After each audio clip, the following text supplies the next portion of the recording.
President Yoon expressed his will to soften Seoul-Tokyo ties, calling Japan a cooperative partner.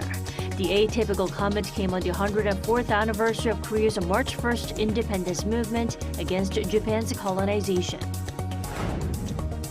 More sanctions coming from the U.S. on institutions and individuals for illicitly generating income for North Korea. In Washington's latest efforts to block all inflow of foreign currency into the regime. Students are back in the classrooms for a spring semester, this time with no mask requirements for the first time in 4 years. We start with an atypical remark from President Yoon calling Japan a cooperative partner. Coming from the 104th anniversary of Korea's March 1st independence movement against Japan's colonization, the comment is seen as a push to soften the icy Seoul-Tokyo ties. Our top office correspondent Oh Soo-young reports. South Korea now sees Japan as a cooperative partner for future prosperity, rather than a militant oppressor of the past. President Yoon made a landmark speech on Wednesday, showing Seoul's strong will to overcome long-standing differences with Tokyo. He said the two must now work together on mutual interests in pursuing global security and economic prosperity. 3.1운동 이후 한 세기가 지난 지금 일본은 과거 군국주의 침략자에서 우리와 보편적 가치를 공유하고 안보와 경제 그리고 글로벌 아젠다에서 협력하는 파트너가 되었습니다. Yoon's remarks came at a ceremony that marked the 104th anniversary of Korea's March 1st or Tamil independence movement, a series of protests triggered in 1919 against Japan's oppressive colonial rule of the country. Reflecting upon the need to remember the sacrifices made in the past for the sovereignty of the country, Yoon stressed that South Korea must now prepare for the ever-changing global trends and complexities. In this regard, he said bolstering trilateral ties with the United States and Japan is essential. 복합 위기와 심각한 북핵 위협 등 안보 위기를 극복하기 위한 한미일 3자 협력이 그 어느 때보다 중요해졌습니다. This comes amid Seoul and Tokyo's recent move towards security cooperation against North Korea's growing missile provocations through measures such as joint military drills and intel sharing with Washington. The two neighbors also held a trilateral dialogue with the US on economic security on Monday, a significant step towards overcoming their bilateral spat that began in 2019 over historical disputes. Reflecting on the spirit of solidarity and cooperation that sparked the March 1st movement, Yoon said South Korea must now contribute to promoting freedom and common prosperity for all global citizens. Oh Soo-young, Arirang News. And the U.S. and Japan welcomed President Yoon's remarks that called Japan a cooperative partner. At a press conference in Tokyo on Tuesday, Japan's Chief Cabinet Secretary Hirokazu Matsuno largely echoed Yoon, saying South Korea is an important neighbor that we should cooperate with on global issues. Meanwhile, U.S. State Department Press Secretary Ned Price said the U.S. supports, quote, President Yoon's future-oriented vision with Japan, adding that Washington applauds both Seoul and Tokyo for their efforts to improve relations in recent months. Seoul and Tokyo have been holding a series of high-level talks over compensating Korean victims of Japan's wartime forced labor, one of the major sources of the two nations' soured relations. More actions coming from Washington toward Pyongyang. The U.S. has slapped more sanctions on entities and individuals involved in earning illegal foreign currency for North Korea. Our Kim Hyun-sing has the details. The U.S. has taken more action against those supporting North Korea's illicit behavior. The Treasury Department's Office of Foreign Assets Control, or OFAC, on Wednesday local time sanctioned 3 companies and 2 individuals for illicitly generating income for the North Korean government. Undersecretary of the Treasury for Terrorism and Financial Intelligence Brian Nelson emphasized the U.S. commitment to targeting the regime's illicit networks that help fund its destabilizing activities such as its weapons of mass destruction and ballistic missile programs. The sanctioned companies include Chilsung Trading Corporation and Korea Petco Trading Corporation. The department said that these companies have generated funds for the North Korean government. OFAC also sanctioned 2 people, Hwang Gil-soo and Park Hwa-song. The 2 are accused of establishing Congo Sarl in the Democratic Republic of the Congo to earn revenue from construction and statue building projects. Their commercial activities are suspected to have generated income for the DPRK regime. The sanctioned entities will have their transactions and properties blocked, and individuals will be denied entry into the U.S. In a separate statement, U.S. Secretary of State Antony Blinken said that Wednesday's action further aligns U.S. sanctions with our international partners, and that the United States is committed to countering North Korea's efforts to generate revenue for its weapons programs. This follows North Korea's strategic cruise missile test last week and ICBM test launch last month. Kim Hyun-sung, Arirang News. Now, on to the latest in Ukraine. Moscow said it prevented a massive drone attack on Russia-annexed Crimea, blaming Kyiv for the attempt. Meanwhile, tensions over the possibility of China aiding Russia remain high, with the Chinese leader holding talks with Putin's close ally, the Belarusian president. Our Lee Seung-jae has more. According to the Russian Defense Ministry on Wednesday, an attempt by Ukraine to carry out a massive drone attack on the Crimean Peninsula has been prevented. It said that out of a total of 10 drones, 6 were shot down, while 4 were disabled. The latest statement comes after the Kremlin earlier this week claimed that a number of drones had been sent deep inside Russia, including near the capital. Russian authorities on Tuesday also reported several drone attacks in regions bordering Ukraine. Meanwhile, Chinese President Xi Jinping hosted Belarusian President Alexander Lukashenko for talks on Wednesday. China and Belarus are 2 of the few close allies of Russia. The leaders held face-to-face talks for the first time since September 2022. The meeting also comes as Ukraine's Western allies fear that China will eventually come to the assistance of Russia, which is currently seeing its military arsenal depleted after over a year of war with Ukraine. However, according to a Chinese readout of the meeting held between the 2 leaders, China remains firm that it is a neutral party in the conflict, adding that Beijing's core position is promoting peace and diplomacy. Meanwhile, the official statement from China also noted that President Lukashenko and the Belarusian government agree with and support China's stance and proposition on a political solution to the Ukrainian crisis, which is significant to resolving the crisis. Lee Seung-jae, Arirang News.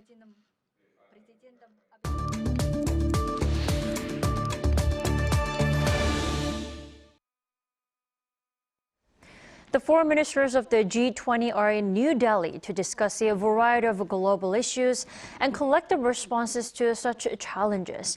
And Ukraine crisis is expected to take center stage at this year's meeting again. To discuss the major issues and what to expect, we're joined by Professor Kim Jae-chun from Seogang University. Welcome to the program. Good to be here.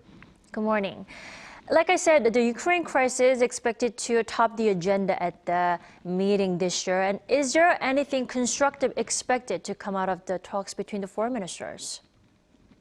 Well, I doubt it. As with many other international events, war in Ukrainian war will be at the top of the agenda. This is rather unfortunate because G20 Foreign Ministers meeting is a venue to talk about non-traditional security issues. Non-traditional security issues such as ODA, official development assistance, climate change, international terrorism, food and security issues. But since the war in Ukraine has become the most pressing issue, it's going to be at the top of the agenda. I mean, it's going to overshadow other issues. Is there going to be any fruitful talks? Is there going to be any breakthrough for the war during the G20? I doubt it. The war has been stalemated since last November, and neither side is willing to back down. There's just too much at stake for both sides. And finding a diplomatic off-ramp at this point is virtually impossible now. So, sure, I mean, there's a battle taking place in Bakhmut, a city in Donbass, but though the war will drag on for a long time, and it has become a war of attrition. So I don't think there's going to be any substantial talk coming out of a G20 Foreign Ministers meeting this time. Right. Well, hopefully there's no one walking out this time. Now, U.S.-China tensions are also set to dominate the foreign ministers' meeting, right? But the U.S. State Department said there'll be no face-to-face between the American top diplomat Antony Blinken and his Chinese counterpart Qin Gang. Why is that? And still, what tension can we expect at the G20? Well, as you said, many people actually expected that there's going to be a face-off between Antony Blinken and Qin Gang, China's new foreign minister, but Blinken said that he has no plan to meet Qin Gang, actually either Qin Gang or Russian Foreign Minister Lavrov during his stay in India. However, there is going to be a group session that foreign ministers of three countries will all attend. I'm not sure whether Blinken will meet either Qin Gang or Lavrov on the sidelines. But Blinken said that, I mean, at this point, neither Russia nor China is ready to engage in any serious diplomatic talks. You know, Blinken actually met with Qin Gang in Munich a couple of weeks ago, Right. You know, for Munich security dialogue. And the meeting failed to produce any meaningful outcomes. It's been all stalemate. I mean, it was the first meeting after the unfortunate China balloon incident. That incident that soured the relationship between the two countries. And I think it's going to take a long time for two countries to mend fences. Right. And also a meeting of foreign ministers of Quad countries, that's the U.S., India, Australia, and Japan, is scheduled to take place on the sidelines of the foreign ministers' meeting. What are they expected to discuss this time? Well, for one thing, Japanese foreign minister is not coming, so it's going to be a vice foreign minister of Japan who will be attending instead. And India won't be too happy about that. Anyways, meeting of Quad, Quad foreign minister is to show to the world that four countries are very serious about upholding rules-based international order and to protect openness and freedom of navigation in the Pacific region. It's basically to show to the world that four countries are in it together. However, India's position on war in Ukraine did some damage to the unity of Quad, because unlike the United States, Japan, and Australia, India continuously trade with Russia and continuously import oil and weapons from Russia. So I think at this stage of the war, there is all the more reason why Quad countries will have to take advantage of G20, G20 as a venue to show that they are that serious about protecting rules-based international order. Right.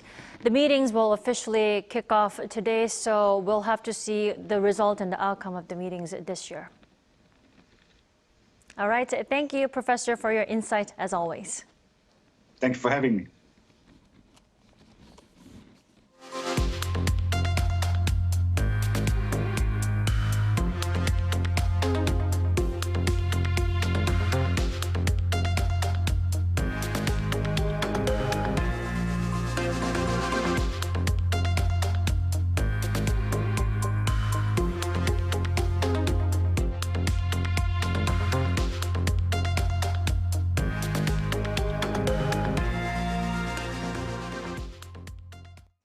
Elementary, middle, and high school students throughout South Korea begin a new school year on Thursday, and they will take part in the first entrance ceremony without COVID-19 measures in 4 years. Students can study mask-free, while schools will no longer be required to use the COVID-19 diagnostic app. The requirement for partitions in cafeterias has also been removed. However, the Education Ministry has strongly advised that masks be worn by those with symptoms or those at a high risk of infection. Masks are also recommended for those who have come in contact with a COVID-19 patient in closed-off, high-density environments and when people are shouting or singing. Students must continue to wear masks on school buses. More red signs spotted for our country's exports. South Korea logged yet another trade deficit last month, recording a full year of imports outweighing exports. Weak demand for the country's key export item, chips, and a rise in energy imports are to blame. Our Shin Se-byuk reports. Yet another grim economic figure coming out of South Korea's trade sector. Data from the Trade Ministry on Wednesday shows that South Korea posted a trade deficit for 12 months straight in February. That is the longest streak since the 1997 Asian financial crisis. It's mainly due to the country's falling exports, which fell for the fifth consecutive month in February. Outbound shipments fell 7.5% on year to just over $50 billion last month. The ministry attributed this to weak global demand for chips amid an economic slowdown. In fact, exports of semiconductors, the country's key export item, plunged over 42% last month on falling demand and a drop in chip prices. It also marks a seventh straight month of falling chip exports. Imports, meanwhile, rose 3.6% on year to $55.4 billion in February on growing energy imports. The country's energy imports surged almost 20% on year last month amid the cold weather. South Korea relies heavily on imports for its energy needs. Taking into account decreasing exports and increasing imports, South Korea logged a trade deficit of $5.3 billion last month. The Trade Ministry last month forecast a 4.5% decline in exports this year. Despite such a depressing projection, the South Korean government has set an export target of $685 billion for this year, up 0.2% from last year's total. This came as President Yoon Suk-yeol called on all ministries to focus on promoting exports and winning overseas contracts in 12 key sectors, including nuclear power, arms, overseas construction, and agriculture. 신새벽 아리랑 뉴스.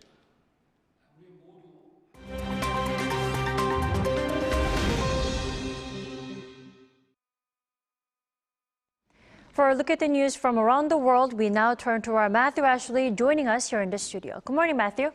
Good morning, Dami.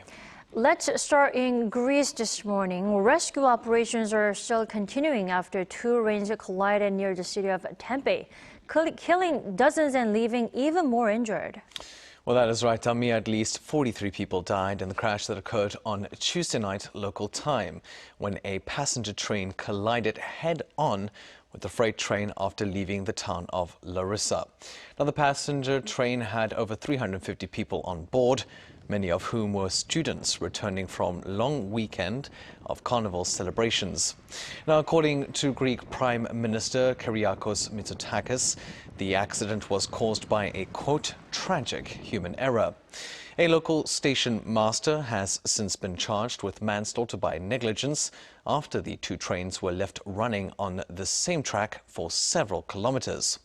Greek Transport Minister Kostas Karamanlis has resigned following the tragedy. Moving on to Nigeria now, where Bola Tinubu of the All Progressive Congress Party has been declared the country's new president-elect. Now, Nigeria's Electoral Commission made the announcement on Wednesday after Tinubu won 36% of the votes against two other front-running candidates. He also won 25% of the votes in two-thirds of the country's 36 states and capital, a requirement needed to become president. But opposition candidates have called for voting to take place again, alleging the elections were rigged because of isolated cases of violence at some polling stations and voting delays. 70-year-old Tinubu will assume the presidency on May 29th. He'll face a slew of challenges, including cash shortages, high living costs, and security issues. Meanwhile, former France striker and World Cup record holder Just Fontaine has died at the age of 89. Now, his death on Wednesday was announced by his former club Reims and by the French Football Federation, who described him as the eternal goal scorer. Fontaine holds the record for most goals scored in a single World Cup, scoring 13 goals in 6 matches at the 1958 World Cup in Sweden. Now, despite only making one World Cup appearance, Fontaine's goal count puts him at joint 4th place in the all-time World Cup goal scorers list. In his career, Fontaine appeared 21 times for France between 1953 and 1960, scoring 30 goals. And finally, preparations are well underway for the coronation of King Charles III, including the restoration of the 700-year-old coronation chair, also called King Edward's chair. Made in 1300 on the orders of King Edward I, the chair has been used in all subsequent coronations, including the King's late mother, Queen Elizabeth II. But the years have not been kind to the medieval piece. It was a victim of vandalism in the 19th century and even survived a bomb blast in 1914. Now, conservation experts have described it as extremely fragile, with one specialist working on restoring it for the past 4 months. The coronation is set to take place on May 6th at Westminster Abbey.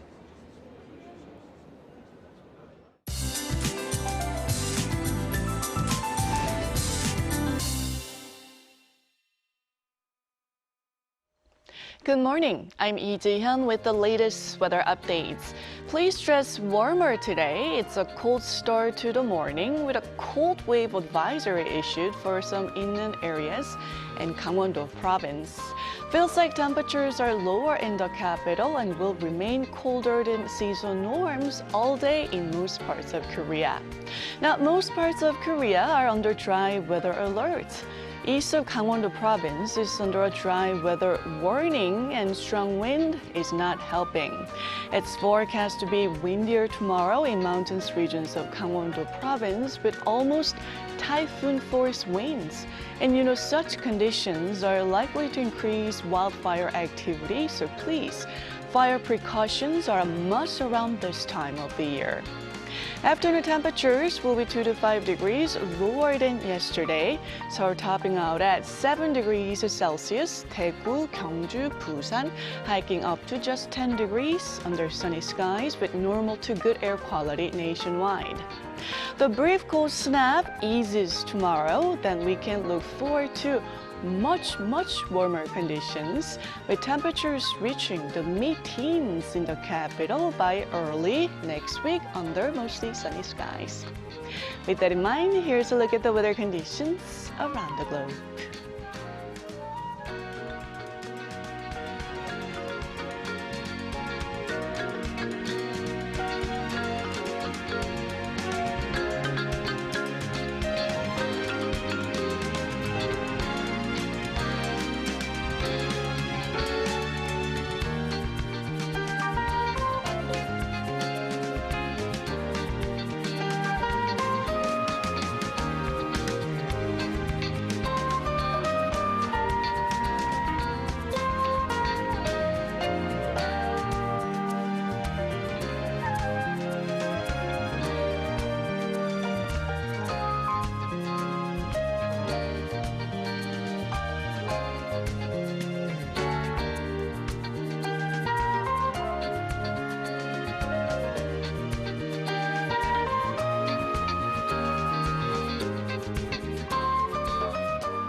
That wraps up today's New Day at Arirang. We'll be back tomorrow for Friday's edition at the same time. Do stay with us for more updates throughout the day. Thanks for watching.